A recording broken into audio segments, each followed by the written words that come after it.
ਜਸ ਪੰਜਾਬੀ ਦੇਖਦੇ ਹੋਏ ਸਾਰੇ ਦਰਸ਼ਕਾਂ ਨੂੰ ਮੇਰੇ ਵੱਲੋਂ ਪਿਆਰ ਭਰੀ ਸਤਿ ਸ਼੍ਰੀ ਅਕਾਲ। ਤੁਹਾਡਾ ਸਵਾਗਤ ਪ੍ਰੋਗਰਾਮ ਅੱਜ ਦਾ ਮੁੱਦਾ ਦੇ ਵਿੱਚ। ਮੈਂ ਤੁਹਾਡੀ ਹੋਸਟ ਆਸ਼ਮਿਤਾ। ਸਾਰਿਆਂ ਨੂੰ ਇਸ ਸ਼ਾਮ ਦੇ ਪ੍ਰੋਗਰਾਮ ਦੇ ਵਿੱਚ ਇੱਕ ਵਾਰੀ ਫਿਰ ਸਵਾਗਤ ਕਰਦੇ ਹਾਂ। ਤੁਹਾਨੂੰ ਥੋੜੀ ਚਿਰ ਪਹਿਲੇ ਦੱਸਿਆ ਸੀ ਕਿ ਇੱਕ ਵੱਡੀ ਅਨਾਉਂਸਮੈਂਟ ਇੰਡੀਆ ਦੀ ਸੁਪਰੀਮ ਕੋਰਟ ਤੋਂ ਨਿਕਲਣ ਤੋਂ ਬਾਅਦ ਕਿ ਅਸੀਂ ਇੱਕ ਇਨ ਡੈਪਥ ਪ੍ਰੋਗਰਾਮ ਇਸ ਅਨਾਉਂਸਮੈਂਟ ਨੂੰ ਲੈ ਕੇ ਤੁਹਾਡੇ ਨਾਲ ਪੇਸ਼ ਕਰਾਂਗੇ, ਖਾਸ ਕਰਕੇ ਜੋ ਕਾਨੂੰਨੀ ਬੈਕਗਰਾਊਂਡ ਹੈਗੀ ਇਸ ਪੂਰੀ ਸਟੋਰੀ ਦੀ। ਮੈਂ ਗੱਲ ਕਰ ਰਹੀ ਹਾਂ ਕਿ ਜਦੋਂ ਇੰਡੀਆ ਦੇ ਵਿੱਚ ਸੁਪਰੀਮ ਕੋਰਟ ਦੇ ਇੱਕ ਜੱਜ ਨੇ ਇਹ ਫੈਸਲਾ ਕੀਤਾ ਕਿ ਲਖੀਮਪੁਰ ਖੇਰੀ ਦਾ ਜੋ ਵਾਇਲੈਂਸ ਹੋਇਆ ਸੀ, ਜੋ ਉਹਦੇ ਦੁਰਘਟਨਾ ਤੇ ਜਾਨਾਂ ਗਈਆਂ ਸੀ, ਉਸ ਇਨਸੀਡੈਂਟ ਦੇ ਵਿੱਚ ਕੀ accused Ashish Mishra son of union minister Ajay Mishra ਨੂੰ ਬੇਲ ਨਹੀਂ ਮਿਲ ਸਕਦੀ। ਉਸ ਅਨਾਉਂਸਮੈਂਟ ਤੋਂ ਬਾਅਦ ਕਾਫੀ ਚਰਚਾ ਹੋਈ ਸੀ ਕਿ ਸੁਪਰੀਮ ਕੋਰਟ ਨੇ ਕਿਸ ਤਰ੍ਹਾਂ ਇੱਕ ਜੋ ਫੈਸਲਾ ਇੱਕ ਡਾਇਰੈਕਸ਼ਨ ਵਿੱਚ ਜਾ ਰਿਹਾ ਸੀ ਉਹਨੂੰ ਮੋੜਿਆ ਕਿ ਇੰਡੀਆ ਦੀ ਸੁਪਰੀਮ ਕੋਰਟ ਇੰਨਾ ਡਿਸਾਈਸਿਵ ਸਟੈਪ ਲੈ ਰਹੀ ਹੈ, ਇਹਦਾ ਲੌਂਗ ਟਰਮ ਇੰਪੈਕਟ ਕੀ ਹੋ ਸਕਦਾ। ਅਤੇ ਅਫਕੋਰਸ ਤੁਸੀਂ ਰੀਸੈਂਟਲੀ ਖਬਰਾਂ ਸੁਣੀਆਂ ਹੋਣੀਆਂ ਕਿ ਕਿਸ ਤਰ੍ਹਾਂ ਆਸ਼ੀਸ਼ ਮਿਸ਼ਰਾ ਨੇ ਆਪਣੇ ਆਪ ਨੂੰ ਸਰੈਂਡਰ ਕਰ ਦਿੱਤਾ ਹੈ। ਇੱਕ ਵਾਰੀ ਫਿਰ ਉਹ ਜੇਲ੍ਹ ਦੇ ਵਿੱਚ ਮੌਜੂਦ ਹਨ। ਐਂਡ ਇਸ ਪੂਰੇ ਕੇਸ ਦੇ ਵਿੱਚ ਕਾਫੀ ਬੈਕ ਐਂਡ ਫੋਰਥ ਹੋਈ ਹੈ। ਜਦੋਂ ਇਲਾਹਾਬਾਦ ਦੀ ਹਾਈ ਕੋਰਟ ਨੇ ਕਿਹਾ ਸੀ ਕਿ ਆਸ਼ੀਸ਼ ਮਿਸ਼ਰਾ ਨੂੰ ਬੇਲ ਹੋ ਜਾਣੀ ਚਾਹੀਦੀ ਹੈ, ਸੋ ਸੁਪਰੀਮ ਕੋਰਟ ਦਾ ਜੋ ਜੱਜ ਉਹਨਾਂ ਦਾ ਜੋ ਫੈਸਲਾ ਸੀਗਾ ਵਰਸਸ ਜੋ ਹਾਈ ਕੋਰਟ ਦਾ ਡਿਸੀਜਨ ਸੀਗਾ, ਉਨ ਦੋਨੋਂ ਚੀਜ਼ਾਂ ਦੇ ਵਿੱਚ ਕੀ ਫਰਕ ਹੈ, ਕੀ ਲੌਂਗ ਟਰਮ ਇੰਪੈਕਟ ਹੋ ਸਕਦਾ, ਇਨ ਸਾਰੀ ਚੀਜ਼ਾਂ ਨੂੰ ਸਮਝਣ ਲਈ ਤੇ ਅੱਜ ਇੱਕ ਕਾਨੂੰਨੀ ਪੱਧਰ ਤੇ ਡਿਸਕਸ ਕਰਨ ਲਈ ਅਸੀਂ ਇਹ ਪ੍ਰੋਗਰਾਮ ਤੁਹਾਡੇ ਅੱਗੇ ਪੇਸ਼ ਕਰ ਰਹੇ ਹਾਂ। ਬਿਕੋਜ਼ ਵਾਂਸ ਅਗੇਨ ਅਸੀਂ ਖਾਸ ਕਰਕੇ NRIs ਸਾਨੂੰ ਇੱਕ ਆਦਤ ਜੀ ਹੈਗੀ ਕਿ ਅਸੀਂ ਐਕਸਪੈਕਟ ਕਰਦੇ ਹਾਂ ਕਿ ਸਾਡੇ ਇਨ ਨਵੇਂ ਮੁਲਕਾਂ ਦੇ ਵਿੱਚ, ਭਾਵੇਂ ਅਮਰੀਕਾ, UK, ਕੈਨੇਡਾ, ਆਸਟ੍ਰੇਲੀਆ ਹੋਏ, ਇੱਕ law and order the system ਬਹੁਤ ਮਜ਼ਬੂਤ ਹੈ।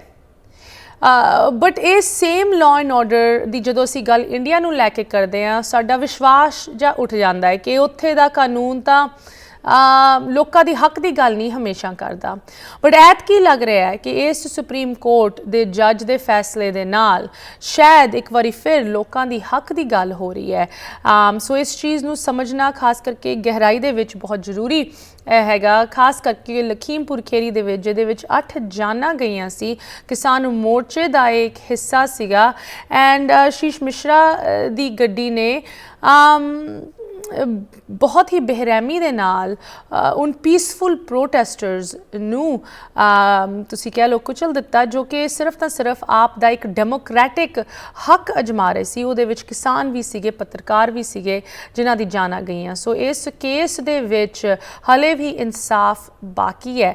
ਬਟ ਕਿਸ ਤਰ੍ਹਾਂ ਇੰਡੀਆ ਦਾ ਕਾਨੂੰਨ, India the law and order system ਇਸ ਜਸਟਿਸ ਲਈ ਕੰਮ ਕਰ ਰਿਹਾ, ਉਹਨੂੰ ਸਮਝਣ ਲਈ ਮੈਨੂੰ ਬਹੁਤ ਖੁਸ਼ੀ ਹੋ ਰਹੀ ਹੈ ਕਿ ਅੱਜ ਸ਼ਾਮ ਦੇ ਗੈਸਟ ਸਾਡੇ ਨਾਲ ਜੁੜੇ ਹੋਏ ਹੈ। ਹਮੇਸ਼ਾ ਜਦੋਂ ਵੀ ਇੰਡੀਆ ਦੀ ਕੋਈ ਵੀ ਕਾਨੂੰਨੀ, ਖਾਸ ਕਰਕੇ ਕਿਸਾਨ ਮੋਰਚੇ ਨੂੰ ਲੈ ਕੇ ਕੋਈ ਵੀ ਕਾਨੂੰਨੀ ਅਸੀਂ ਮੁੱਦਾ ਚੁੱਕਦੇ ਹਾਂ, ਸੋ ਸਾਡੇ ਗੈਸਟ ਸਾਡੇ ਨਾਲ ਜੁੜਦੇ ਆ। ਸੋ ਮੈਨੂੰ ਬਹੁਤ ਖੁਸ਼ੀ ਹੋ ਰਹੀ ਇੱਕ ਵਾਰੀ ਫਿਰ ਇਹਨਾਂ ਨੂੰ ਪ੍ਰੋਗਰਾਮ ਦੇ ਵਿੱਚ ਸਵਾਗਤ ਕਰਦੇ ਹੋਏ। ਜੁਆਇਨਿੰਗ ਅਸ ਫਰਮ ਪੰਜਾਬ ਇੱਕ ਵਾਰੀ ਫਿਰ ਐਡਵੋਕੇਟ ਜੋਗਿੰਦਰ ਸਿੰਘ ਜਿੰਦੂ। ਸਭ ਤੋਂ ਪਹਿਲੇ ਜਿੰਦੂ ਜੀ ਤੁਹਾਡਾ ਪ੍ਰੋਗਰਾਮ ਦੇ ਵਿੱਚ ਸਵਾਗਤ। ਸਤਿ ਸ੍ਰੀ ਅਕਾਲ। ਸਤਿ ਸ੍ਰੀ ਅਕਾਲ ਅਸਮਿਤਾ ਜੀ, ਤੁਹਾਡੇ ਸਾਰੇ ਸਰੋਤਿਆਂ ਨੂੰ ਮੇਰੇ ਵੱਲੋਂ ਸਤਿ ਸ੍ਰੀ ਅਕਾਲ। ਜਿਹੜੇ ਤੁਹਾਡੇ ਬਾਹਰ ਸਾਰੇ ਦੇਸ਼ਾਂ ਵਿਦੇਸ਼ਾਂ 'ਚ ਬੈਠੇ ਆ, ਤੇ ਮੈਂ ਤੁਹਾਡਾ ਵੀ ਧੰਨਵਾਦ ਕਰਦਾ ਕਿ ਤੁਸੀਂ ਇੱਕ ਬਹੁਤ ਹੀ ਅਹਿਮ ਮੁੱਦਾ ਹੈ ਜਿਹੜਾ ਅੱਜ ਕੱਲ੍ਹ ਚਰਚਾ ਦਾ ਵਿਸ਼ਾ ਹੈ। ਤੇ ਕੱਲਾ ਇਹ ਨਹੀਂ ਕਿ ਉਹ ਖਬਰਾਂ 'ਚ ਹੈ, ਇੱਕ ਸੁਸਾਇਟੀ ਲਈ ਐਟ ਲਾਰਜ ਉਹ ਬਹੁਤ ਅਹਿਮ ਹੈ ਜੀ। ਉਹਦੇ ਇੰਪੈਕਟ ਹਰ ਸਿਸਟਮ ਦੇ ਹਰ ਪਹਿਲੂ ਤੇ, ਇੱਥੋਂ ਦੇ ਜੁਡੀਸ਼ੀਅਲ ਸਿਸਟਮ ਤੇ, ਇੱਥੋਂ ਦੀ ਸੁਸਾਇਟੀ ਤੇ ਪੈਣੇ ਹੈ। ਉਸ ਨੂੰ ਤੁਸੀਂ ਲਿਆ, ਉਹਦੇ ਲਈ ਮੈਂ ਤੁਹਾਡਾ ਧੰਨਵਾਦ ਕਰਦਾ ਤੇ ਮੈਨੂੰ ਮੌਕਾ ਦਿੱਤਾ ਤੁਸੀਂ ਇਸ ਅਹਿਮ ਮੁੱਦੇ ਤੇ ਲੋਕਾਂ ਨਾਲ ਗੱਲਬਾਤ ਕਰਨ ਦਾ, ਉਹਨਾਂ ਦੇ ਰੂਬਰੂ ਹੋਣ ਦਾ ਆਪਣੇ ਚੈਨਲ ਦੇ ਰਾਹੀਂ। ਆਫ ਕੋਰਸ ਜੋਗਿੰਦਰ ਜੀ, ਤੁਹਾਡੇ ਨਾਲ ਤਾਂ ਪੁਰਾਣੇ ਸਮੇਂ ਤੋਂ ਜਦੋਂ ਤੋਂ ਕਿਸਾਨ ਮੋਰਚਾ ਸ਼ੁਰੂ ਹੋਇਆ ਤੁਸੀਂ ਵੀ ਕਾਫੀ ਆਪ ਦੀ ਸੇਵਾ ਨਿਭਾਈ। ਉਸ ਟਾਈਮ ਤੋਂ ਲੈ ਕੇ ਤੁਸੀਂ ਟਰਾਲੀ ਤੋਂ ਟਰਾਲੀ ਜਾਂਦੇ ਸੀ, ਜੋ ਪਹਿਲੇ ਕਿਸਾਨ ਦਿੱਲੀ ਪਹੁੰਚੇ ਸੀ। ਉਸ ਤੋਂ ਪਹਿਲੇ ਵੀ ਉਨ ਬਿਲਸ ਨੂੰ ਬ੍ਰੇਕ ਡਾਊਨ ਕਰਨ ਲਈ ਤੁਸੀਂ ਕਿਤਾਬ ਵੀ ਲਿਖੀ ਹੋਈ ਹੈ ਕਿ ਕੀ ਲੌਂਗ ਟਰਮ ਇੰਪੈਕਟ ਹੋ ਸਕਦਾ ਉਨ ਬਿਲਸ ਦਾ, ਤੇ ਇੰਡੀਆ ਦੀ ਜੋ food crisis, developing food crisis ਹੈਗੀ ਉਹਨੂੰ ਲੈ ਕੇ। ਸੋ ਇਹ ਲਖੀਮਪੁਰ ਖੇਰੀ ਦਾ ਹਾਦਸਾ ਵੀ ਇੱਕ ਹਿੱਸਾ ਹੈਗਾ ਇਸ ਪੂਰੇ ਸਿਚੁਏਸ਼ਨ ਦਾ। ਸੋ ਆਮ ਗਲੈਡ ਕਿ ਅੱਜ ਤੁਸੀਂ ਸਾਡੇ ਨਾਲ ਇੱਕ ਵਾਰੀ ਫਿਰ ਜੁੜੇ ਹੋ ਇਸ ਚੀਜ਼ ਨੂੰ ਸਾਡੇ ਲਈ ਬ੍ਰੇਕ ਡਾਊਨ ਕਰਨ ਲਈ। ਸਭ ਤੋਂ ਪਹਿਲੇ Joginder ji, let's do a quick recap, right. ਜੋ ਤਾਂ ਲਖੀਮਪੁਰ ਖੇਰੀ ਦੇ ਵਿੱਚ ਹਾਦਸਾ ਹੋਇਆ ਉਹਦੇ ਨਾਲ ਤਾਂ ਕਾਫੀ ਸਾਰੇ ਲੋਕੀ ਜਾਣਕਾਰ ਹਨ, ਪਰ ਉਸ ਤੋਂ ਬਾਅਦ ਆਸ਼ੀਸ਼ ਮਿਸ਼ਰਾ ਦੀ ਕੀ ਪ੍ਰੋਸੀਕਿਊਸ਼ਨ ਹੋਈ ਲਾਅ ਇਨਫੋਰਸਮੈਂਟ ਵੱਲੋਂ ਤੇ ਕਾਨੂੰਨੀ ਪੱਧਰ ਤੇ। ਮੈਂ ਚਾਹਾਂਗੀ ਥੋੜਾ ਜਿਹਾ ਸਾਨੂੰ ਤੁਸੀਂ ਰੀਕੈਪ ਕਰੋ ਬਿਫੋਰ ਵੀ ਡਿਸਕਸ ਜੋ ਹੁਣ ਸੁਪਰੀਮ ਕੋਰਟ ਦਾ ਮਸਲਾ ਚੱਲ ਰਿਹਾ ਹੈ। ਅਸਮਿਤਾ ਜੀ, ਜਦੋਂ ਆਪਾਂ ਇਹਨਾਂ ਘਟਨਾਵਾਂ ਨੂੰ ਦੇਖਦੇ ਹਾਂ ਨਾ, ਇਹਨਾਂ ਘਟਨਾਵਾਂ ਦੇ ਪਰਸਪੈਕਟਿਵ 'ਚ ਹਿਸਟੋਰੀਕਲ ਕਿ ਇਹਦੇ ਬੈਂਡ ਕੀ ਆ ਸਾਰਾ ਕੁਝ, ਤਾਂ ਸਾਨੂੰ ਕਿਸਾਨ ਐਜੀਟੇਸ਼ਨ ਤੋਂ ਸ਼ੁਰੂ ਕਰਨੀ ਪਊ ਗੱਲ। ਕਿਸਾਨ ਐਜੀਟੇਸ਼ਨ ਭਾਰਤ 'ਚ ਜਿਹੜੀ ਹੋਈ ਹੈ, ਆਲਮੋਸਟ 1 ਸਾਲ ਬਾਰਡਰਾਂ ਤੇ ਬੈਠੇ ਰਹੇ ਲੋਕ, 1 ਸਾਲ ਤੋਂ ਕੁਛ ਮਹੀਨਾ ਕੁ ਲਗਭਗ ਉੱਪਰ, ਤੇ ਉਸ ਤੋਂ ਪਹਿਲਾਂ ਥੱਲੇ ਚੱਲਦੀ ਰਹੀ। ਉਹ ਅਨਪ੍ਰੈਸੀਡੈਂਟਡ ਹੈ, ਬੜੀ ਹਿਸਟੋਰੀਕਲ ਹੈ, ਤੇ ਹਿਊਮਨ ਹਿਸਟਰੀ ਦੇ ਅੰਦਰ ਕਿਸਾਨਾਂ ਦੀ ਰਿਕਾਰਡ ਕੀਤੀ ਜਾਣ ਵਾਲੀ ਸਭ ਤੋਂ ਵੱਡੀ ਐਜੀਟੇਸ਼ਨ ਹੈ, ਜਿਹੜੀ ਮੈਮਰੀ ਹਿਊਮਨ ਹਿਸਟਰੀ ਦੀ ਹੈ ਉਹਦੇ ਅੰਦਰ। ਤੇ ਜਦੋਂ ਅਨਪ੍ਰੈਸੀਡੈਂਟਡ ਕੋਈ ਮੂਵਮੈਂਟ ਹੋਵੇ ਤਾਂ ਉਹਦੇ ਅੰਦਰ ਘਟਨਾਵਾਂ ਵੀ ਅਨਪ੍ਰੈਸੀਡੈਂਟਡ ਹੁੰਦੀਆਂ। ਲਖੀਮਪੁਰ ਦੀ ਘਟਨਾ ਵੀ ਉਸੇ ਤਰ੍ਹਾਂ ਹੀ ਅਨਪ੍ਰੈਸੀਡੈਂਟਡ ਹੈ ਜਿਸ ਤਰ੍ਹਾਂ ਦੀ ਕਿਸਾਨ ਐਜੀਟੇਸ਼ਨ ਅਨਪ੍ਰੈਸੀਡੈਂਟਡ ਹੈ। ਕਿਸਾਨ ਐਜੀਟੇਸ਼ਨ ਪੋਜ਼ਿਟਿਵ ਡਾਇਰੈਕਸ਼ਨ 'ਚ ਅਨਪ੍ਰੈਸੀਡੈਂਟਡ ਹੈ ਤੇ ਇਹ ਨੈਗੇਟਿਵ ਡਾਇਰੈਕਸ਼ਨ 'ਚ ਹੈ। ਲਖੀਮਪੁਰ ਦੀ ਘਟਨਾ ਇੱਕ ਐਸੀ ਘਟਨਾ ਹੈ ਜਿਹੜੀ ਕਦੇ ਪਹਿਲਾਂ ਨਹੀਂ ਵਾਪਰੀ ਕਿ ਇੱਕ ਪਲੈਨਡ ਵੇ ਨਾਲ ਇੱਕ ਯੂਨੀਅਨ ਹੋਮ ਮਿਨਿਸਟਰ ਦਾ ਮੁੰਡਾ, ਲੜਕਾ, ਇਸ ਤਰ੍ਹਾਂ ਗੱਡੀਆਂ ਲੈ ਕੇ ਲੋਕਾਂ ਨੂੰ ਕੁਚਲਦਾ ਚਲਾ ਜਾਵੇ ਤੇ ਫਾਇਰਿੰਗ ਕਰਦਾ ਚਲਾ ਜਾਵੇ।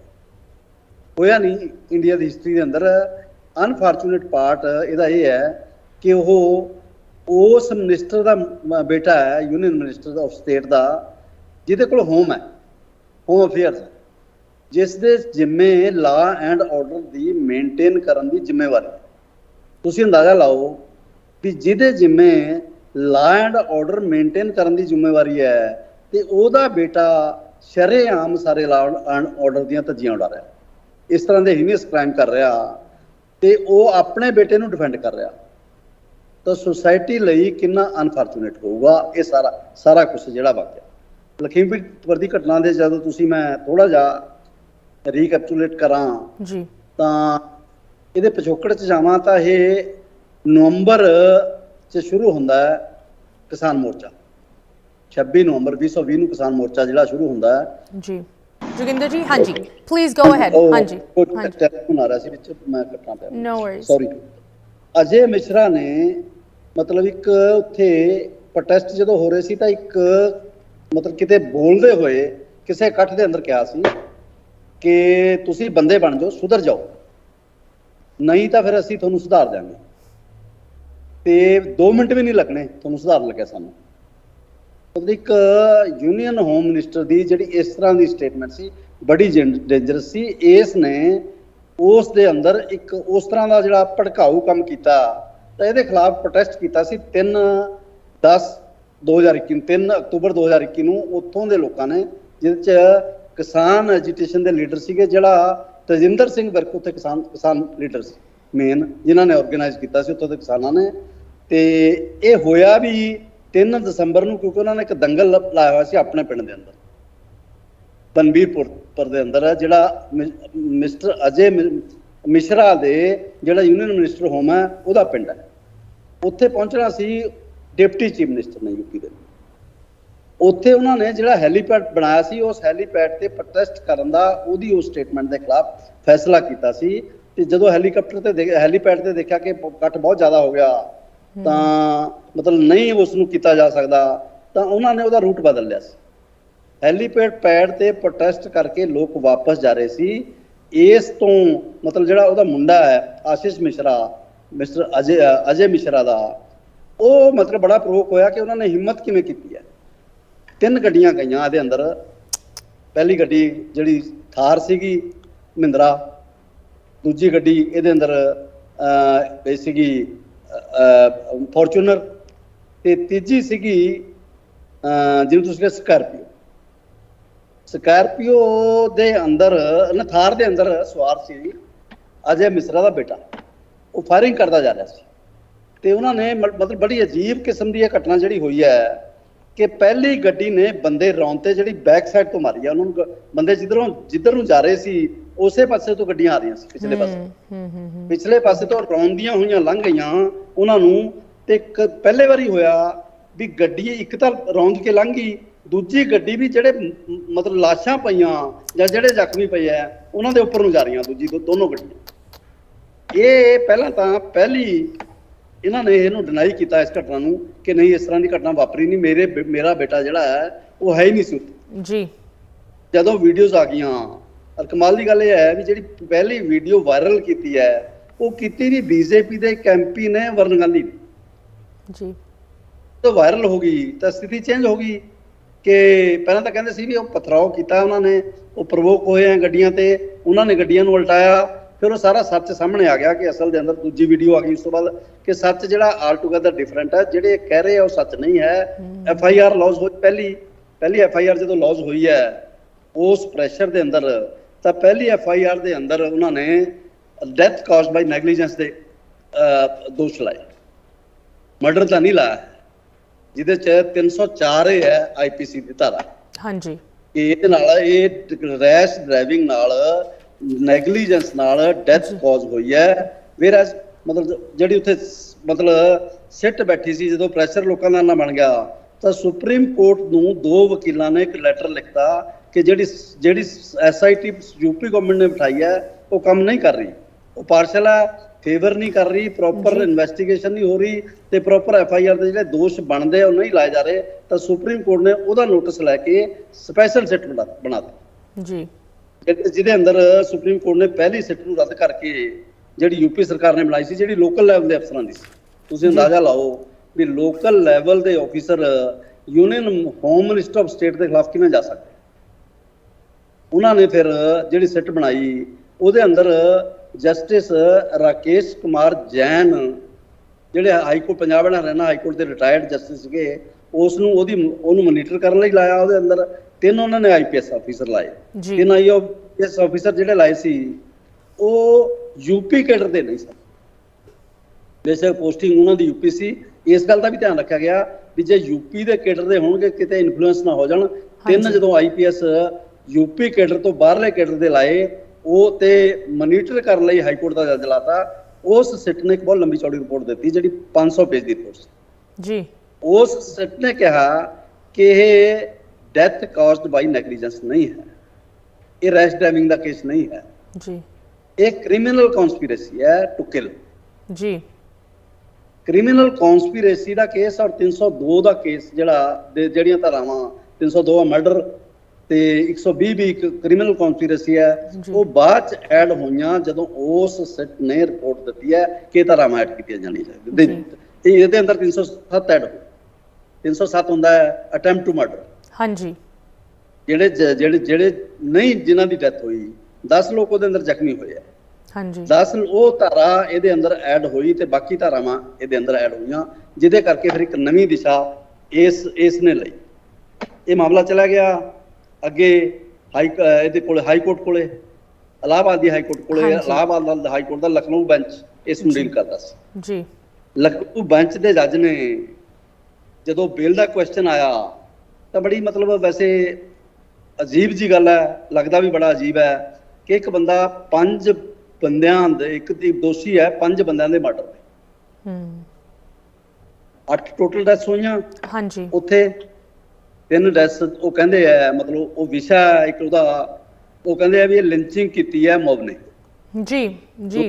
2 BJP ਦੇ ਵਰਕਰ ਸੀ, ਇੱਕ ਉਸ ਗੱਡੀ ਦਾ ਡਰਾਈਵਰ ਸੀ ਜੀ ਜੀ। ਪਰ ਕਿਸਾਨਾਂ ਦਾ ਮਤ ਹੈ ਕਿ ਉਹਨਾਂ ਦੀ ਰੈਸ਼ ਡਰਾਈਵਿੰਗ ਕਰਕੇ ਗੱਡੀ ਪਲਟੀ ਹੈ। ਓ ਵਾਓ ਗੱਡੀ ਪਲਟਣ ਕਰਕੇ ਉਹਨਾਂ ਦੀ ਮੌਤ ਹੋਈ ਹੈ, ਉਹਨਾਂ ਦੀ ਲਿੰਚਿੰਗ ਨਹੀਂ ਕੀਤੀ ਲਿੰਚਿੰਗ ਗਈ ਨਹੀਂ ਨਾ। ਸੀਗੀ।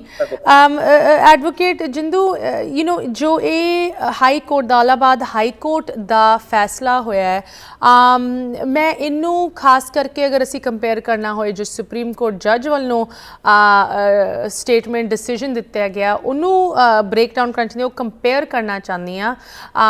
ਇੱਥੇ ਇੱਕ ਛੋਟੀ ਜਿਹੀ ਬ੍ਰੇਕ ਦਾ ਸਮਾਂ ਆ ਗਿਆ, ਤੁਸੀਂ ਕਿਤੇ ਨਾ ਜਾਓ। ਵਿਊਅਰਸ, ਤੁਸੀਂ ਵੀ ਇਸ ਤਰ੍ਹਾਂ ਸਾਡੇ ਨਾਲ ਜੁੜੇ ਰਹੋ। ਲਖੀਮਪੁਰ ਖੇਰੀ ਦੇ ਵਿੱਚ ਕੁਝ ਨਵੀਂ ਡਿਵੈਲਪਮੈਂਟਸ ਲੈ ਕੇ ਪ੍ਰੋਗਰਾਮ ਤੁਹਾਡੇ ਅੱਗੇ ਪੇਸ਼ ਕਰ ਰਹੇ ਹਾਂ ਤੇ ਹੋਰ ਜਾਣਕਾਰੀ ਦੇਵਾਂਗੇ ਬ੍ਰੇਕ ਤੋਂ ਉਸ ਪਾਰ। ਬ੍ਰੇਕ ਤੋਂ ਬਾਅਦ ਸਾਰਿਆਂ ਨੂੰ ਸਵਾਗਤ ਕਰਦੇ ਹਾਂ। ਤੁਸੀਂ ਵੇਖ ਰਹੇ ਹੋ ਪ੍ਰੋਗਰਾਮ ਅੱਜ ਦਾ ਮੁੱਦਾ। ਲਖੀਮਪੁਰ ਖੇਰੀ ਦੇ ਵਿੱਚ ਜੋ ਅਹਿੰਸਾ ਹੋਈ, ਜੋ ਜਾਨਾਂ ਗਈਆਂ, ਉਹਨੂੰ ਲੈ ਕੇ ਜੋ ਇਨਸਾਫ ਹਲੇ ਵੀ ਉਡੀਕ ਰਹੀ ਹੈ ਉਹ ਪਰਿਵਾਰ ਜਿਨ੍ਹਾਂ ਦੀ ਫੈਮਿਲੀ ਮੈਂਬਰਸ, ਕਿਸਾਨ, ਪੱਤਰਕਾਰ ਹੋਰ ਸ਼ਹੀਦ ਹੋਏ ਇਸ ਵਾਇਲੈਂਸ ਦੇ ਵਿੱਚ, ਉਸ ਮੁੱਦੇ ਨੂੰ ਲੈ ਕੇ ਕੁਝ ਅਪਡੇਟਸ। ਸੁਪਰੀਮ ਕੋਰਟ ਵੱਲੋਂ ਜੋ ਇੱਕ ਰੀਸੈਂਟ ਫੈਸਲਾ ਹੋਇਆ ਤੇ ਇੱਕ ਵਾਰੀ ਫਿਰ ਆਸ਼ੀਸ਼ ਮਿਸ਼ਰਾ ਜੋ ਕਿ ਕੀ ਅਕਿਊਜ਼ਡ ਪਰਸਨ ਹੈਗਾ ਇਸ ਕੇਸ ਦੇ ਵਿੱਚ, ਉਹਨਾਂ ਨੂੰ ਜੇਲ੍ਹ ਦੇ ਵਿੱਚ ਉਹਨਾਂ ਨੇ ਆਪਣੇ ਆਪ ਨੂੰ ਸਰੈਂਡਰ ਕੀਤਾ ਹੈ। ਬੜੇ ਇਸ ਪੂਰੇ ਲੀਗਲ ਮਸਲੇ ਨੂੰ ਸਮਝਣ ਲਈ ਅਸੀਂ ਅੱਜ ਇੱਕ ਪ੍ਰੋਗਰਾਮ, ਇੱਕ ਡੀਪ ਡਾਈਵ ਡਿਸਕਸ਼ਨ ਕਰ ਰਹੇ ਹਾਂ ਤੇ ਸਾਡੇ ਨਾਲ ਜੁੜੇ ਹਨ ਐਡਵੋਕੇਟ ਜੋਗਿੰਦਰ ਸਿੰਘ ਜਿੰਦੂ ਜੀ, ਜੋ ਕਿ ਨਾ ਕਿ ਕਿਸਾਨ ਮੋਰਚੇ ਦੇ ਇੱਕ ਹਿੱਸੇ ਦੇ ਨਾਲ ਬਹੁਤ ਵਾਕਿਫ ਹਨ, ਐਕਸਪਰਟੀਜ਼ ਰੱਖਦੇ ਹੈ, ਬਟ ਇਸ ਕੇਸ ਨੂੰ ਵੀ ਗਹਿਰਾਈ ਦੇ ਵਿੱਚ ਸਾਨੂੰ ਸਮਝਾ ਰਹੇ ਹੈ। ਸੋ ਇੱਕ ਵਾਰੀ ਫਿਰ ਐਡਵੋਕੇਟ ਜਿੰਦੂ, ਤੁਹਾਡਾ ਪ੍ਰੋਗਰਾਮ ਦੇ ਵਿੱਚ ਸਵਾਗਤ ਕਰਦੇ ਹਾਂ।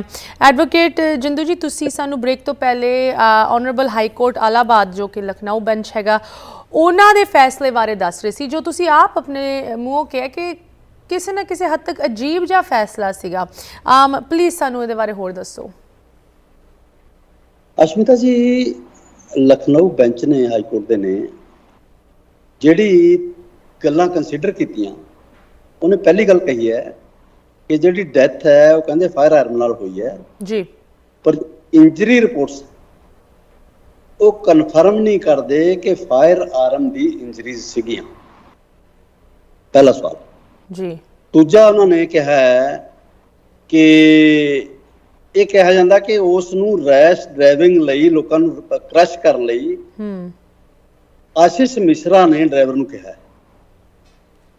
ਉਸ ਜੀਪ ਦੇ ਅੰਦਰ, ਥਾਰ ਦੇ ਅੰਦਰ ਡਰਾਈਵਰ ਤੇ ਦੋ ਬੰਦੇ ਹੋਰ ਸੀ, ਤਿੰਨਾਂ ਦੀ ਹੀ ਡੈਥ ਹੋ ਚੁੱਕੀ ਹੈ। ਜਿਹੜੀ ਡੈਥ ਉੱਥੇ ਲੋਕਾਂ ਨੇ ਕੀਤੀ ਹੈ ਲਿੰਚਿੰਗ ਨਾਲ ਜੀ, ਇਸ ਕਰਕੇ ਉਹ ਮਾਮਲਾ ਵੀ ਮੁੱਕਿਆ। ਤੀਜੀ ਗੱਲ ਹੈ ਕਿ ਉਹ ਇਨਵੈਸਟੀਗੇਸ਼ਨ ਦੇ ਅੰਦਰ ਸ਼ਾਮਲ ਹੋ ਗਿਆ।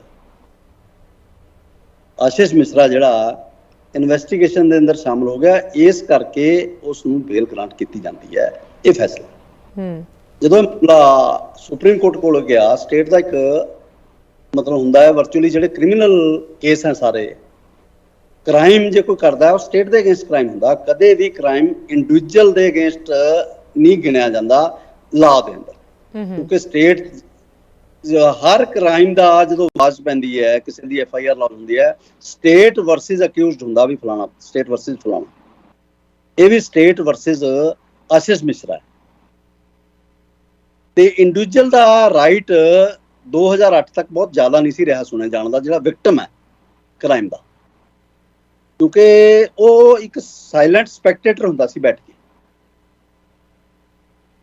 ਉਹ ਗਵਾਹੀ ਦੇ ਸਕਦਾ ਹੈ, ਪ੍ਰੋਸੀਡਿੰਗਸ ਦੇਖ ਸਕਦਾ ਹੈ, ਪਰ ਉਹ ਐਕਟਿਵਲੀ ਪਾਰਟਿਸਿਪੇਟ ਨਹੀਂ ਸੀ ਕਰਦਾ। ਵਿਕਟਮ ਜਾਂ ਉਹਦੇ ਰਿਸ਼ਤੇਦਾਰ ਜਿਹੜੇ ਕਲੋਜ਼ ਹੈ, ਜੇ ਕਿਸੇ ਦੀ ਡੈਥ ਹੋ ਗਈ ਹੈ, ਜੇ ਕੋਈ ਇੰਜਰਡ ਹੈ ਤਾਂ ਆਹ ਵਿਕਟਮ ਆਪ ਹੋਊਗਾ, ਜੇ ਉਹ ਡੈਥ ਹੋ ਗਈ ਹੈ ਤਾਂ ਉਹਦੇ ਰਿਸ਼ਤੇਦਾਰ ਜਿਹੜੇ ਵਿਕਟਮ ਹੈ, ਉਹਦੇ ਪਿੱਛੇ ਜਿਹੜੇ ਲੋਕ ਹੈ।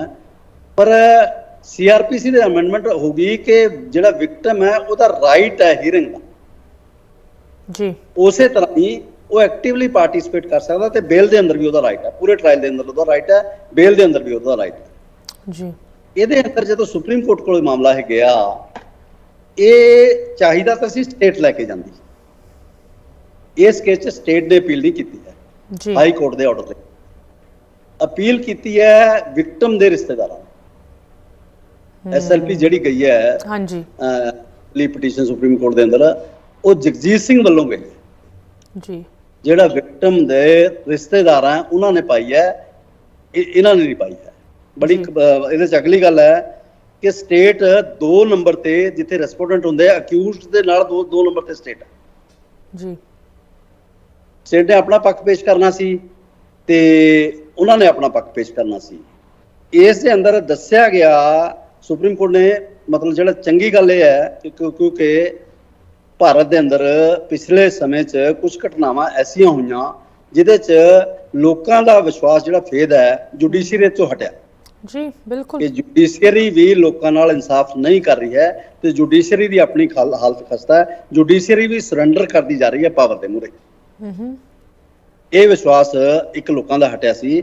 ਸੁਪਰੀਮ ਕੋਰਟ ਨੇ ਲੋਕਾਂ ਦਾ ਇਸ ਜਜਮੈਂਟ ਨਾਲ ਲੋਕਾਂ ਦਾ ਇਸ ਵਿਸ਼ਵਾਸ ਜਿਹੜਾ ਬਹਾਲ ਕੀਤਾ, ਕਿਹਾ ਵੀ ਹੈ ਉਹਨਾਂ ਨੂੰ ਕਿ ਜਸਟਿਸ ਤੇ ਐਡਮਿਨਿਸਟ੍ਰੇਸ਼ਨ ਦੇ ਸਿਸਟਮ ਦੇ ਅੰਦਰ ਇੱਕ ਕੁਐਸਚਨ ਹੈ ਕਿ ਲੋਕਾਂ ਦਾ ਫੇਥ ਜਿਹੜਾ ਹੈ, ਲੋਕਾਂ ਦਾ ਟਰਸਟ ਹੈ, ਉਹ ਬਹਾਲ ਹੋਵੇ, ਪ੍ਰੀਜ਼ਰਵ ਹੋਵੇ, ਬਹਾਲ ਹੋਵੇ ਜੀ। ਇਸ ਫੈਸਲੇ ਨਾਲ ਹੋਇਆ। ਸੁਪਰੀਮ ਕੋਰਟ ਦਾ ਇੱਕ ਸਿੰਗਲ ਜੱਜ ਦਾ ਫੈਸਲਾ ਨਹੀਂ, ਇਹ 3 ਜੱਜਾਂ ਦਾ ਫੈਸਲਾ, ਜਿਹਦੇ ਅੰਦਰ ਚੀਫ ਜਸਟਿਸ ਆਪ ਹੈ, ਜਸਟਿਸ ਸੂਰਿਆਕਾਂਤ ਹੈ ਤੇ ਜਸਟਿਸ ਹੇਮਾ ਕੋਹਲੀ। 3 ਜੱਜਾਂ ਨੇ ਰਲ ਕੇ ਇਹ ਲੈ ਕੇ ਮੈਟਰ ਟੇਕਅਪ ਕਰਕੇ ਫੈਸਲਾ ਕੀਤਾ। ਇਹ ਆਰਡਰ ਜਿਹੜਾ ਬੇਲ ਨੂੰ ਦੀ ਰਿਜੈਕਸ਼ਨ ਦਾ ਆਰਡਰ ਹੈ ਆਸ਼ੀਸ਼ ਮਿਸਰਾ ਜੀ, ਉਹਦੇ ਅੰਦਰ ਉਹਨਾਂ ਨੇ ਜਿਹੜੀਆਂ ਕੰਸੀਡਰੇਸ਼ਨ ਲਈਆਂ, ਉਹਨਾਂ ਨੇ ਕੰਸੀਡਰੇਸ਼ਨ ਪਹਿਲੀ ਲਈ ਹੈ ਕਿ ਜਿਹੜਾ ਵਿਕਟਮ ਹੈ ਉਸ ਨੂੰ ਸੁਣੇ ਜਾਣ ਦਾ ਅਧਿਕਾਰ ਹੈ ਤੇ ਇਸ ਗੱਲ ਨੂੰ ਡਿਨਾਈ ਨਹੀਂ ਕੀਤਾ ਕਿ ਜਦੋਂ ਬੇਲ ਐਪਲੀਕੇਸ਼ਨ ਸੁਣੀ ਜਾ ਰਹੀ ਸੀ ਤਾਂ ਡਿਸਕਨੈਕਟ ਹੋ ਗਿਆ ਸੀ ਜਿਹੜਾ ਵਿਕਟਮ ਦਾ ਕੌਂਸਲ ਹੈ ਉਸ ਸਿਸਟਮ ਨਾਲ, ਤੇ ਉਹ ਕਨੈਕਟ ਨਹੀਂ ਹੋ ਪਾਇਆ ਤੇ ਉਹ ਆਪਣੀ ਗੱਲ ਕਹਿ ਨਹੀਂ ਪਾਇਆ। ਉਸਨੇ ਰੀਹੀਅਰਿੰਗ ਲਈ ਐਪਲੀਕੇਸ਼ਨ ਦਿੱਤੀ ਕਿ ਸਾਨੂੰ ਸੁਣਿਆ ਜਾਵੇ ਬੇਲ ਗ੍ਰਾਂਟ ਕਰਨ ਤੋਂ ਪਹਿਲਾਂ। ਉਹ ਐਪਲੀਕੇਸ਼ਨ ਪਹਿਲਾ ਸਵਾਲ ਸੀ ਜਿਹੜਾ ਸੁਪਰੀਮ ਕੋਰਟ ਨੇ ਲਿਆ ਕਿ ਇਹ ਉਹਦਾ ਰਾਈਟ ਸੀ ਤੇ ਉਸ ਰਾਈਟ ਨੂੰ ਸੁਣਿਆ ਜਾਣਾ ਚਾਹੀਦਾ ਸੀ। ਇਹ ਐਸਟੈਬਲਿਸ਼ਡ ਰਾਈਟਸ ਹੈ, ਇੰਟਰਨੈਸ਼ਨਲ ਕਨਵੈਨਸ਼ਨਸ ਨੇ ਕਹਿਤਾ। ਇਹ ਅਮਰੀਕਾ 'ਚ ਅਮੈਂਡ ਹੋਇਆ ਲਾ, ਰਸ਼ੀਆ ਇਹਦੇ 'ਚ, ਆਸਟ੍ਰੇਲੀਆ 'ਚ ਅਮੈਂਡ ਹੋਇਆ, ਕੈਨੇਡਾ 'ਚ ਅਮੈਂਡ ਹੋਇਆ ਤੇ ਇੰਡੀਆ 'ਚ ਅਮੈਂਡ ਹੋਈ। CRPC ਇਸ ਅਕੋਰਡਿੰਗ ਅਮੈਂਡ ਹੋਈ ਤੇ ਰਾਈਟ ਟੂ ਹੀਅਰਿੰਗ ਉਹਦਾ ਰਾਈਟ ਹੈ, ਜਿਹੜਾ ਰਾਈਟ ਉਸ ਨੂੰ ਮਤਲਬ ਜਿਹੜਾ ਐਕਸਰਸਾਈਜ਼ ਕਰਨ ਦਾ ਮੌਕਾ ਦਿੱਤਾ ਜਾਣਾ ਸੀ, ਜਿਹੜਾ ਜਾਣਾ ਚਾਹੀਦਾ ਸੀ, ਜਿਹੜਾ ਨਹੀਂ ਦਿੱਤਾ ਗਿਆ ਜੀ। ਦੂਜਾ ਸੁਪਰੀਮ ਕੋਰਟ ਨੇ ਜਿਹੜਾ ਇਹਦਾ ਪੱਖ ਲਿਆ ਕਿ ਬੇਲ ਦੇ ਗ੍ਰਾਂਟ ਕਰਨ ਦੇ ਕੁਝ ਪੈਰਾਮੀਟਰਸ ਹੈ ਹਾਂਜੀ, ਜਿਹੜੇ ਜੁਡੀਸ਼ੀਅਲ ਪ੍ਰੋਨਾਂਸਮੈਂਟਸ ਨੇ ਡਿਫਰੈਂਟਸ ਨੇ ਤੈਅ ਕੀਤੇ ਜੀ।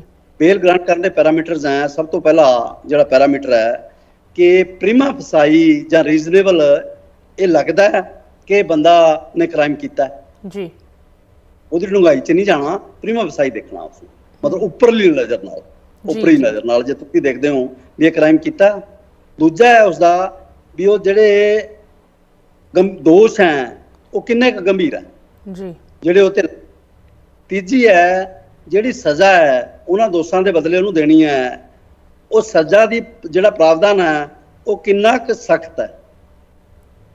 ਚੌਥਾ ਲੱਗਿਆ ਹੈਗਾ ਹੈ ਵੀ ਜੇ ਉਸ ਨੂੰ ਬੇਲ ਗ੍ਰਾਂਟ ਕਰ ਦਿੱਤੀ ਜਾਂਦੀ ਹੈ ਤਾਂ ਉਹ ਕਿਤੇ ਦੌੜ ਤਾਂ ਨਹੀਂ ਜਾਊਗਾ, ਹਾਂਜੀ, ਐਬਸਕੌਂਡ ਤਾਂ ਨਹੀਂ ਕਰ ਜਾਊਗਾ ਜੀ। ਪੰਜਵਾਂ ਹੈ ਕਿ ਉਹ ਗਵਾਹਾਂ ਨੂੰ ਜਾਂ ਐਵੀਡੈਂਸ ਨੂੰ ਇਨਫਲੂਐਂਸ ਤਾਂ ਨਹੀਂ ਕਰੂਗਾ, ਟੈਂਪਰ ਤਾਂ ਨਹੀਂ ਕਰੂਗਾ ਜੀ। ਛੇਵਾਂ ਹੈ ਵੀ ਉਹ ਕਿਤੇ ਰਿਪੀਟ ਤਾਂ ਨਹੀਂ ਕਰੂਗਾ, ਰਿਪੀਟ ਅਫੈਂਡਰ, ਹਾਂਜੀ।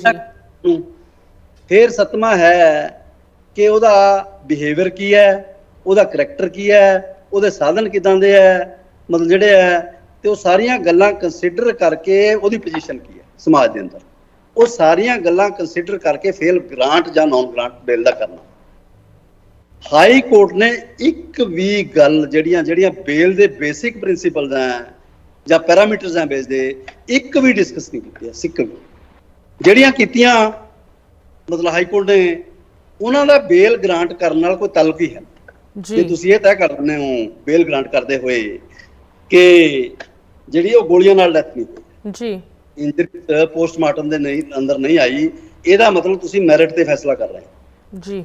ਜਿਹੜਾ ਟ੍ਰਾਇਲ ਹਾਲੇ ਚੱਲਣਾ ਹੈ ਸੈਸ਼ਨ ਕੋਰਟ ਦੇ ਅੰਦਰ, ਜਿਹੜਾ ਟ੍ਰਾਇਲ ਨੂੰ ਪ੍ਰਭਾਵਿਤ ਕਰੂਗਾ ਜਿਹੜਾ ਸੁਪਰੀਮ ਕੋਰਟ ਨੇ ਕਿਹਾ ਜੀ। ਜੇ ਤੁਸੀਂ ਇਹ ਫੈਸਲਾ ਕਰ ਦਿੰਦੇ ਹੋ, ਹੁਣ ਇੱਕ ਕੁਐਸਚਨ ਹੈ ਵੀ ਇਹ ਮੌਬ ਨੇ ਲਿੰਚਿੰਗ ਕੀਤੀ ਹੈ ਉਹਨਾਂ ਬੰਦਿਆਂ ਦੀ, 3 ਜਿਹੜੇ 2 BJP ਦੇ ਵਰਕਰ, ਇੱਕ ਡਰਾਈਵਰ, ਜਾਂ ਉਹ ਐਕਸੀਡੈਂਟ ਹੋ ਕੇ ਮਰੇ ਆ, ਉਹ ਡਿਊਰਿੰਗ ਟ੍ਰਾਇਲ ਸਾਬਤ ਹੋਣੀ ਹੈ। ਉਹਨੇ ਨਾਲ ਹੀ ਇਹ ਕਹਿਤਾ ਵੀ ਹੁਣ ਇਹ ਕੁਐਸਚਨ ਤਾਂ ਰਹਿ ਹੀ ਨਹੀਂ ਗਿਆ ਵੀ ਉਹਨੂੰ ਕਾਰ ਚਲਾਉਣ ਲਈ ਦੜਨ ਲਈ ਲੋਕਾਂ ਨੇ ਕਿਹਾ, ਕਿਉਂਕਿ ਡਰਾਈਵਰ ਵੀ ਮਰ ਗਿਆ ਤੇ 2 ਬੰਦੇ ਵੀ ਮਰ ਗਏ ਤੇ ਮੌਬ ਨੇ ਮਾਰਦੇ, ਉਹ ਡਿਸਾਈਡ ਕਰਤਾ ਉਹਨਾਂ ਨੇ। ਮਤਲਬ ਸੁਪਰੀਮ ਕੋਰਟ ਨੇ ਕਿਹਾ ਕਿ ਹਾਈ ਕੋਰਟ ਨੇ ਇਹਦੇ ਅੰਦਰ ਮਤਲਬ ਡਿਸਅਪੁਆਇੰਟਮੈਂਟ ਤਾਂ ਜ਼ਾਹਰ ਕੀਤੀ ਹੈ, ਡਿਸਪਲੇਅਰ ਵੀ ਉਹਨਾਂ ਨੇ ਜ਼ਾਹਿਰ ਕੀਤਾ ਕਿ ਅਸੀਂ ਇਹਦੇ ਨਾਲ ਨਾ ਖੁਸ਼ ਹਾਂ ਜਾਂ ਸਾਡੀ ਇਹਦੇ ਨਾਲ ਸੈਟੀਸਫੈਕਸ਼ਨ ਨਹੀਂ ਹੈ, ਸਾਡੀ ਡਿਸਸੈਟੀਸਫੈਕਸ਼ਨ ਹੈ। ਨਾਲ ਹੀ ਕਿਹਾ ਕਿ ਇਹ ਪਰਵਰਸ ਫੈਸਲਾ ਪਰਵਰਸ ਹੁੰਦਾ ਹੈ ਜਿਹੜਾ ਤੁਸੀਂ ਇੱਕ ਜੁਡੀਸ਼ੀਅਲੀ ਪੈਰਾਮੀਟਰਸ ਲੈ ਕੇ ਐਵੀਡੈਂਸ ਤੋਂ ਉਲਟ ਜਾ ਕੇ ਕਹਿਣਾ ਕੁਝ ਹੋਰ ਹੁੰਦਾ ਤੇ ਕਹਿ ਕੁਝ ਹੋਰ ਰਹੇ। ਵੀ ਹਾਈ ਕੋਰਟ ਨੇ ਉਹ ਗੱਲਾਂ ਲੈ ਲਈਆਂ ਜਿਹੜੀਆਂ ਗੱਲਾਂ ਉਹਨਾਂ ਨੂੰ ਨਹੀਂ ਸੀ ਲੈਣੀਆਂ ਚਾਹੀਦੀਆਂ, ਜਿਹੜੀਆਂ ਗੱਲਾਂ ਕੰਸੀਡਰ ਕਰਨੀਆਂ ਚਾਹੀਦੀਆਂ ਸੀ ਉਹ ਕੰਸੀਡਰ ਨਹੀਂ ਕੀਤੀਆਂ ਪੈਰਾਮੀਟਰ ਦੇ ਅੰਦਰ। ਪਹਿਲਾ ਸਵਾਲ ਇਹਦੇ ਅੰਦਰ ਜੇ ਤੁਸੀਂ ਲੈਂਦੇ ਹੋ ਪਹਿਲਾ ਕਿ ਪ੍ਰੀਮਾ ਫਸਾਈ ਇਹ ਦਿਖਦਾ ਹੈ ਕਿ ਇਹ ਉਹਨੇ ਕੀਤਾ ਇਹ ਕਾਰਨਾਮਾ, ਤਾਂ ਮੇਰਾ ਖਿਆਲ ਵੀਡੀਓ ਆਉਣ ਤੋਂ ਬਾਅਦ ਕੋਈ ਵੀ 1% ਵੀ ਭੁਲੇਖਾ ਨਹੀਂ ਰਹਿ ਜਾਂਦਾ ਕਿ ਕੁਝ ਵਾਪਰਿਆ। ਦੋਸ਼ ਜਿਹੜੇ ਆ ਕਿੰਨੇ ਗੰਭੀਰ ਹੈ, ਮਰਡਰ ਦੇ ਦੋਸ਼ ਆ, 302 ਲੱਗਿਆ ਹੋਇਆ, ਠੀਕ ਹੈ। ਇਹਦੇ ਅੰਦਰ ਸਜ਼ਾ ਉਹਦੇ ਲਈ ਕਿੰਨੀ ਗੰਭੀਰ ਹੈ, ਸਜ਼ਾ ਉਹਦੇ ਲਈ ਫਾਂਸੀ ਹੈ ਜਾਂ ਉਮਰ ਕੈਦ ਹੈ, ਕਿੰਨੀ ਸਖਤ ਹੈ ਜੀ, ਇਹ ਨਹੀਂ ਦੇਖਿਆ। ਫਿਰ ਵੀ ਕੀ ਉਹ ਐਬਸਪੌਂਡ ਜਿਹੜਾ ਕਰ ਸਕਦਾ, ਉਹਦੇ ਅੰਦਰ ਉਹਨੇ ਕਿਹਾ ਮਤਲਬ ਜਿਹੜੀ ਸਟੇਟ ਨੇ ਵੀ ਪਲੀ ਲਈ ਹੈ, ਸਟੇਟ ਨੇ ਵੀ ਪਲੀ ਲਈ ਹੈ ਕਿ ਉਹ ਲੋਕਲ ਉਹਦੇ ਰੂਟਸ ਹੈ। ਮਤਲਬ ਸਟੇਟ ਦਾ ਜਨਰਲੀ ਹੁੰਦਾ ਕਿ ਸਟੇਟ ਨੇ ਇਹਦੇ ਅਗੇਂਸਟ ਖੜਨਾ ਹੁੰਦਾ ਹੈ ਬੇਲ ਗ੍ਰਾਂਟ ਕਰਨ ਲਈ, ਕਿਉਂਕਿ ਲਾ ਐਂਡ ਆਰਡਰ ਸਟੇਟ ਦਾ ਮਾਮਲਾ।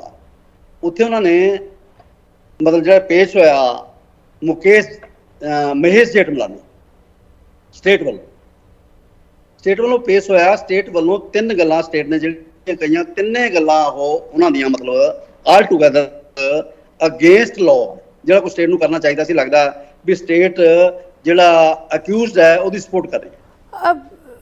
Just quick question, Advocate Jindu. It may seem like an obvious question, but फिर भी इत्थे पुछना जरूरी बन जाता है कि अगर स्टेट अक्यूज्ड दे खिलाफ विक्टम दे बिहाफ ते केस लड़ती है, स्टेट एक किस्म दा विक्टम दा बर्डन अपने ऊपर लै लैंदी है, बट अगर स्टेट ही impartial नहीं हैगी तो विक्टम ਨੂੰ ਇਨਸਾਫ ਕਿਸ ਤਰ੍ਹਾਂ ਮਿਲ ਸਕਦਾ ਹੈ? For example in this case अगर स्टेट उत्ते कोई इन्फ्लुएंस है अक्यूज्ड ਦਾ ਜਾਂ ਅਕਿਊਜ਼ਡ ਦੇ ਪਰਿਵਾਰ ਦਾ, ਜਾਂ ਜਿਸ ਤਰ੍ਹਾਂ ਇਸ ਕੇਸ ਦੇ ਵਿੱਚ ਆਸ਼ੀਸ਼ ਮਿਸ਼ਰਾ ਦੇ ਫਾਦਰ ਜੋ ਕਿ ਯੂਨੀਅਨ ਮਿਨਿਸਟਰ ਹਨ ਅਜੇ ਮਿਸ਼ਰਾ, ਉਹਨਾਂ ਦਾ ਕੋਈ ਇਨਫਲੂਐਂਸ ਹੈਗਾ ਸਟੇਟ ਉੱਤੇ, ਤੇ ਸਟੇਟ ਕਿਸ ਤਰ੍ਹਾਂ ਉਨ ਵਿਕਟਮਸ ਲਈ ਸਹੀ ਤਰੀਕੇ ਨਾਲ ਲੜ ਸਕਦੀ ਹੈ, ਉਹਨਾਂ ਦੀ ਅਗਵਾਈ ਕਿਸ ਤਰ੍ਹਾਂ ਕਰ ਸਕਦੀ ਹੈ? ਅਸ਼ਮਿਤਾ ਜੀ, ਮੈਂ ਪਹਿਲਾਂ ਕਹਿ ਕੇ ਹਟਿਆ ਕਿ ਬੜਾ ਅੱਛਾ ਹੋ ਗਿਆ ਕਿ CRPC ਦੇ ਅੰਦਰ ਇੱਕ ਅਮੈਂਡਮੈਂਟ ਹੋ ਗਈ ਕਿ victim the right of hearing ਜਿਹੜਾ ਹੈ ਨਾ, 2 ਗੱਲਾਂ ਉਹਨਾਂ ਨੇ ਕਰਤੀਆਂ।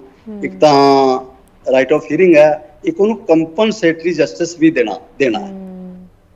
ਕੱਲਾ ਇਹ ਨਹੀਂ ਹੈ ਵੀ ਜੇ ਫਰਜ਼ ਕਰੋ ਕਿਸੇ ਨੂੰ ਕਿਸੇ ਦਾ ਮਰਡਰ ਹੋ ਗਿਆ, ਉਸ ਨੂੰ ਫਾਂਸੀ ਵੀ ਲੱਗ ਗਈ, ਉਸ ਦੇ ਪਰਿਵਾਰ ਰੁਲ ਰਿਹਾ ਹੈ, ਭੁੱਖ ਨਾਲ ਮਰ ਰਿਹਾ, ਉਸ ਨੂੰ ਤਾਂ ਕੁਝ ਨਹੀਂ ਨਾ ਮਿਲਿਆ। ਉਹਨਾਂ ਨੇ ਨਾਲ ਕੰਪਨਸੇਟਰੀ ਜਸਟਿਸ ਵੀ ਇਹਦੇ ਅੰਦਰ ਐਡ ਕੀਤਾ ਹੈ ਵੀ ਉਸ ਨੂੰ ਕੰਪਨਸੇਟਰੀ ਜਸਟਿਸ ਦੇਣਾ, ਰਾਈਟ ਆਫ ਹੀਅਰਿੰਗ ਤਾਂ ਕਰ ਹੀ ਦਿੱਤਾ ਹੈ ਜੀ। ਜੇ by chance right of hearing ਨਾ ਹੁੰਦਾ ਤਾਂ ਇਹ ਮਾਮਲਾ ਬੇਲ ਦੀ ਐਪਲੀਕੇਸ਼ਨ ਲਈ ਸੁਪਰੀਮ ਕੋਰਟ ਦੇ ਅੰਦਰ ਜਾਣਾ ਹੀ ਨਹੀਂ ਸੀ, unless Supreme Court suo motu ਇਹਦਾ ਨੋਟਿਸ ਨਾ ਲੈ ਲਵੇ। ਉਹਦੇ ਰਿਸ਼ਤੇਦਾਰ ਗਏ, ਉਹਨਾਂ ਦੇ ਵਿਕਟਮਸ ਦੇ, ਜਦੋਂ ਰਿਸ਼ਤੇਦਾਰ ਗਏ ਤਾਂ ਉਹਨਾਂ ਨੇ ਮਾਮਲਾ ਟੇਕ ਅਪ ਕੀਤਾ। ਜਦੋਂ ਸਟੇਟ ਸਿੱਧੀ ਹੀ ਇਸ ਗੱਲ ਲਈ ਖੜੀ ਹੈ ਤਾਂ ਤੁਸੀਂ ਅੰਦਾਜ਼ਾ ਲਾ ਸਕਦੇ ਹੋ ਕਿ ਕੀ ਇਨਸਾਫ ਮਿਲੂਗਾ। ਇੱਕ ਸਿੰਪਲ ਬੜਾ ਕੁਐਸਚਨ ਹੈ ਕਿ ਅਜੇ ਮਿਸ਼ਰਾ ਦਾ ਉਸ ਤੋਂ ਬਾਅਦ ਇੱਕ ਡਿਮਾਂਡ ਆਈ ਸੀ ਪਬਲਿਕ ਵੱਲੋਂ, ਬਹੁਤ ਵੱਡੇ ਪੈਮਾਨੇ ਤੇ, ਪੋਜੀਸ਼ਨ ਵੱਲੋਂ ਵੀ ਤੇ ਪਬਲਿਕ ਵੱਲੋਂ ਵੀ। ਬਣਦਾ ਵੀ ਸੀ, ਮੋਰਲੀ ਇਹ ਬਣਦਾ ਹੈ ਕਿ ਜਦੋਂ ਕਿਸੇ ਦੇ ਮੁੰਡੇ ਤੇ ਐਡਾ ਵੱਡਾ ਸੀਰੀਅਸ ਇਲਜ਼ਾਮ ਲੱਗ ਜਾਵੇ ਤੇ ਉਹ ਯੂਨੀਅਨ ਹੋਮ ਮਿਨਿਸਟਰ ਹੈ, ਉਹ ਸੋ ਹੀ ਨਹੀਂ ਸਕਦਾ ਕਿ ਉਹ ਟ੍ਰਾਇਲ ਨੂੰ ਇਨਫਲੂਐਂਸ ਨਹੀਂ ਕਰੂਗਾ, ਐਗਜ਼ੈਕਟਲੀ ਲੀਗਲ ਪ੍ਰੋਸੈਸ ਨੂੰ ਇਨਫਲੂਐਂਸ ਨਹੀਂ ਕਰੂਗਾ। ਜਿਹੜਾ ਆਪ ਕਹਿ ਰਿਹਾ, ਜਦੋਂ ਉਹਦੇ ਤੇ ਉਹਦੇ ਬੇਟੇ ਤੇ ਕਲੀਅਰ ਕੱਟ ਆ ਗਿਆ, ਮਤਲਬ ਇਹਦੇ ਅੰਦਰ ਵੀਡੀਓਜ਼ ਦੇ ਅੰਦਰ, ਕਿ ਉਹ ਜਾ ਰਿਹਾ ਰੈਮਕਲ ਜੀਪਾਂ ਨੂੰ, ਉਹ ਕਹਿੰਦਾ ਉੱਥੇ ਹਾਜ਼ਰ ਹੀ ਨਹੀਂ ਸੀ। ਜੇ ਕੋਈ ਕਹਿੰਦਾ ਸਾਬਤ ਕਰ ਦੇਵੇ, ਮਿਸਟਰ ਅਜੇ ਮਿਸ਼ਰਾ ਕਹਿ ਰਹੇ ਆ ਕਿ ਜੇ ਕੋਈ ਸਾਬਤ ਕਰ ਦਿੰਦਾ ਕਿ ਮੇਰਾ ਬੇਟਾ ਉੱਥੇ ਸੀ, ਮੈਂ ਅਸਤੀਫਾ ਦੇ ਦੂੰਗਾ, ਉਹ ਸਾਬਤ ਵੀ ਹੋ ਗਿਆ। ਸਿੱਟ ਨੇ ਕਹਿਤਾ, ਮਤਲਬ ਜਿਹੜੀ ਦੁਬਾਰਾ ਬਣੀ ਹੈ ਕਿ ਕ੍ਰਿਮੀਨਲ ਕੌਨਸਪੀਰੇਸੀ ਹੈ ਤੇ ਉਹਦੇ ਸ਼ਾਮਲ ਸੀ। ਸਿੱਟ ਨੇ ਇਹ ਵੀ ਕਹਿਤਾ ਉਸ ਦੇ ਅੰਦਰ ਕਿ ਇਹਦੇ ਲਈ ਅਜੇ ਮਿਸ਼ਰਾ ਵੀ ਦੋਸ਼ੀ ਹੈ, ਉਹਦੇ ਖਿਲਾਫ ਕੋਈ FIR ਨਹੀਂ।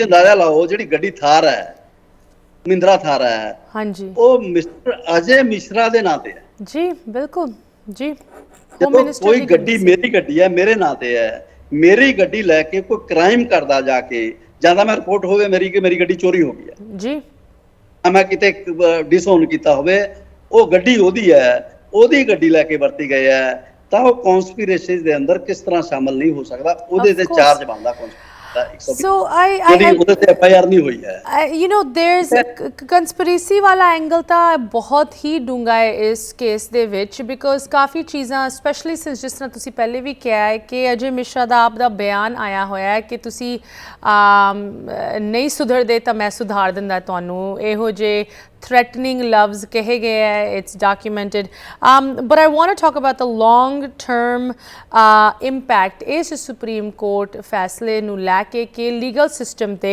and larger society te ki long term impact hoega। ek hor break da the sama gaya hai। Advocate Jindu please ਸਾਡੇ ਨਾਲ ਇਸੇ ਤਰ੍ਹਾਂ ਜੁੜੇ ਰਹੋ, viewers ਤੁਸੀਂ ਵੀ ਜੁੜੇ ਰਹੋ। India the law and order system ਨੂੰ ਲੈ ਕੇ ਕੀ ਅਸੀਂ long term expect ਕਰ ਸਕਦੇ ਹਾਂ, consequences ਹੋਣਗੀਆਂ ਇਸ ਕੇਸ ਤੇ ਇਸ ਜਜਮੈਂਟ ਨੂੰ ਲੈ ਕੇ, ਉਹਦੀ ਗੱਲ ਕਰਾਂਗੇ ਬ੍ਰੇਕ ਤੋਂ ਉਸ ਪਾਰ।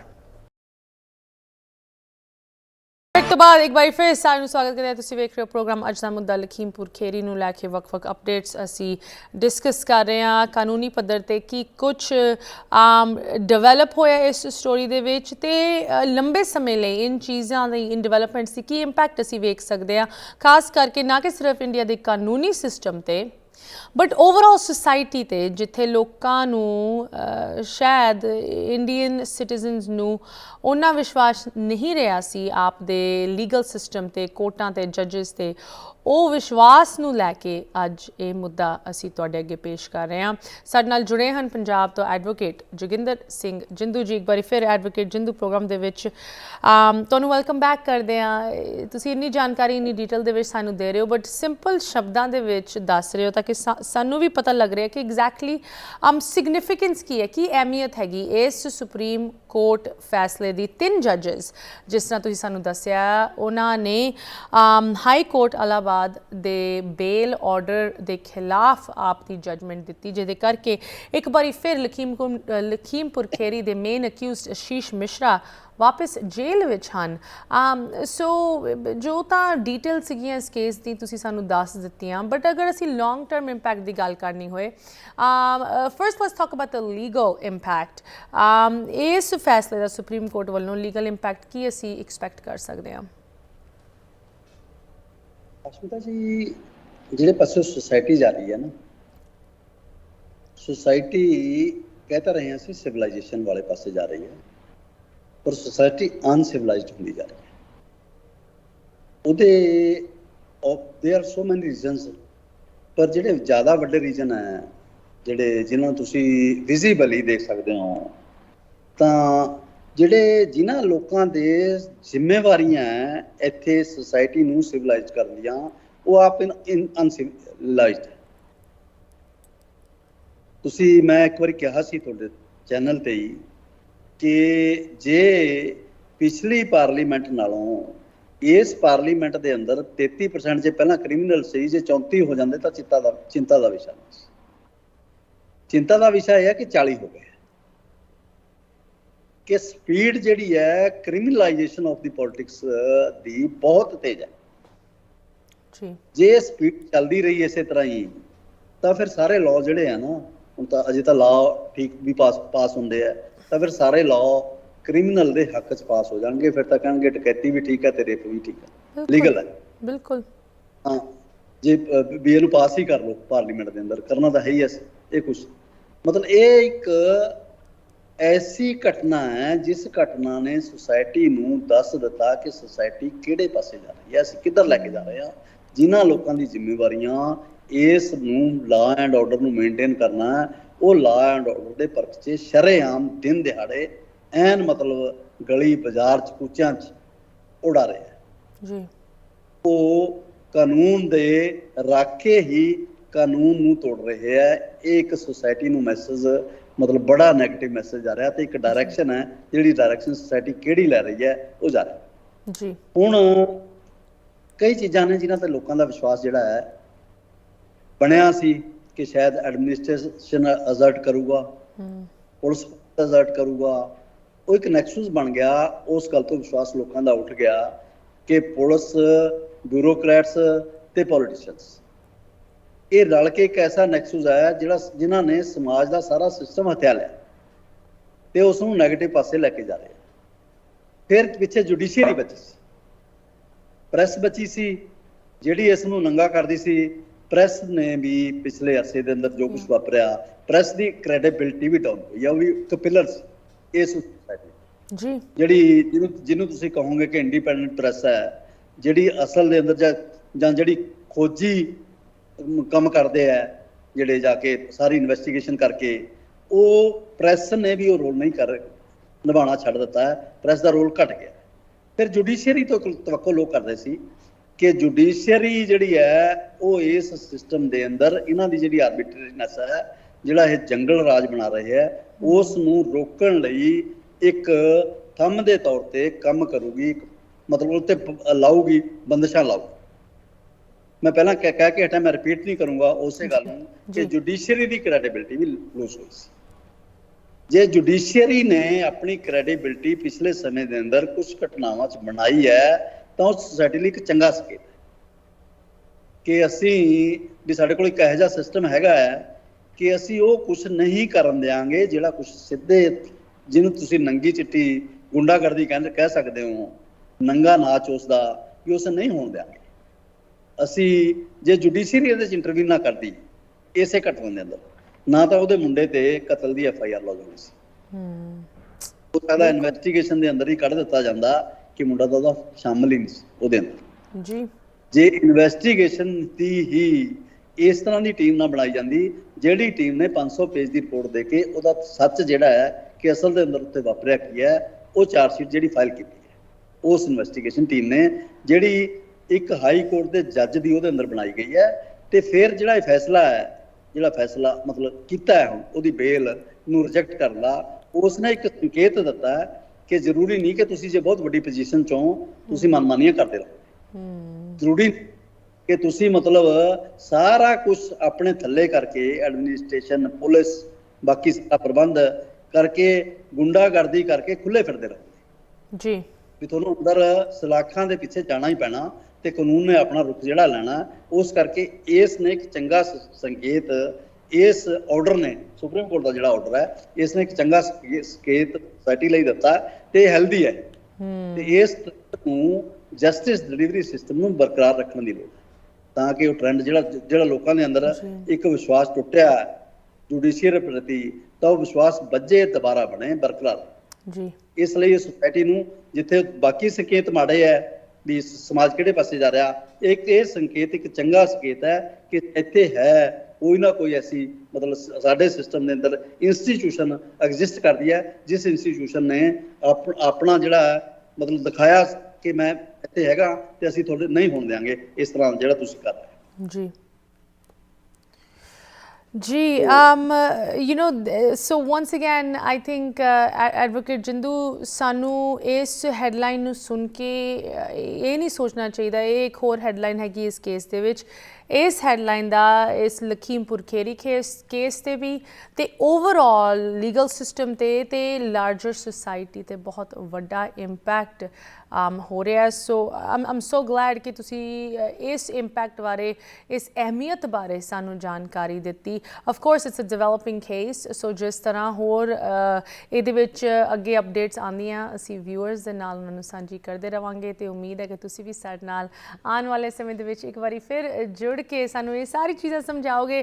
ਐਡਵੋਕੇਟ ਜੋਗਿੰਦਰ ਸਿੰਘ ਜਿੰਦੂ ਜੀ, always a pleasure, thank you so much ਤੁਸੀਂ ਸਾਡੇ ਨਾਲ ਅੱਜ ਟਾਈਮ ਕੱਢ ਕੇ ਜੁੜੇ ਤੇ ਹੁਣ ਸਾਨੂੰ ਇੱਥੇ ਸਮਾਪਤੀ ਕਰਨੀ ਪੈ ਰਹੀ। Have a good rest of your evening sir.